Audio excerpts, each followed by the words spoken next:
अहम बात बैरिस्टर गौहर ने की, जिनके मुताबिक माइनस इमरान खान मंजूर नहीं है। अब पता नहीं कि बैरिस्टर गौहर ने ये बात क्यों की है, क्या किसी जानिब से ऐसी कोई यकीन दहानी करवाई गई है, वरना ये बात तो देखें अंडरस्टूड है ना कि इमरान खान के बगैर तो पाकिस्तान तहरीक इंसाफ का तस्वुर ही नहीं किया जा सकता, जिससे लगता है कि बैरिस्टर गौहर ने पसे पर्दा मुलाकातों के तनाजुर में ये बात क्लियर की है कि उनका मकसद हरगिज माइनस इमरान खान नहीं है।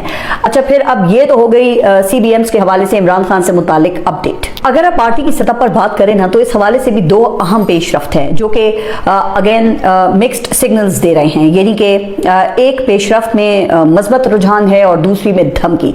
तो फिर आइए वन बाय वन इनके ऊपर जरा बात करते हैं।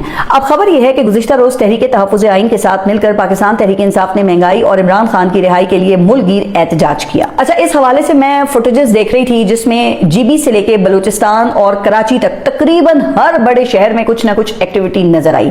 और हौसला अफजा बात यह है कि लाहौर, फैसलाबाद, सियालकोट और पंजाब के दीगर शहरों में भी रैलीज का इनेकाद किया गया, जो इससे पहले नजर नहीं आती थी, जिससे पता यह चलता है कि इंतजामिया के रवैये में पहले के मुकाबले में कुछ गुंजाइश पैदा हुई है। अगरचे अब भी कई इलाकों में गिरफ्तारियों की जो शिकायत हैं वो तो मौजूद हैं, लेकिन ब्रूटल क्रैकडाउन वाली सूरत हाल अब नहीं है। अच्छा, इसका एक फौरी असर फिर यह पड़ा है कि हुकूमत ने गुज़िश्ता रोज पेट्रोल की कीमत में 6 रुपए फी लीटर कमी का ऐलान किया है। और ऐसी ही एक कमी का ऐलान गुज़िश्ता हफ्ते भी याद है ना कि किया गया था, लेकिन 2 हफ्तों में मुसलसल होने वाली इस कमी को अगर हम मिलाकर भी देखें ना, तो 8 मई को किए गए वो 15 रुपए फी लीटर इजाफे से ये फिर भी कम है। हालांकि गुज़िश्ता रोज तेल की बैनुल अक़वामी कीमत 8 मई के मुकाबले में ज्यादा थी, जिससे पता यह चलता है कि हुकूमत के पास मजीद कमी का मार्जिन मौजूद है, लेकिन रेवेन्यू कलेक्शन के चक्कर में पास ऑन नहीं किया जा रहा। अच्छा, अब जरा आते हैं दूसरी पेशरफ्त पर, जिसको धमकी से भी ताबीर किया जा रहा है, और वो धमकी है खैबर पख्तूनख्वा में सुहेल आफरीदी की हुकूमत को हटाकर पार्टी में फूट डालने की, जिसके लिए शेर अफजल मरवत आईनी अदालत पहुंच गए हैं, जहां उनकी जानिब से ये इस्तदा की गई है कि वजीर आला सुहेल आफरीदी के तकर्रुर का नोटिफिकेशन कलअदम करार देकर अली अमीन गंडापुर को बहाल किया जाए। अच्छा, क्यों?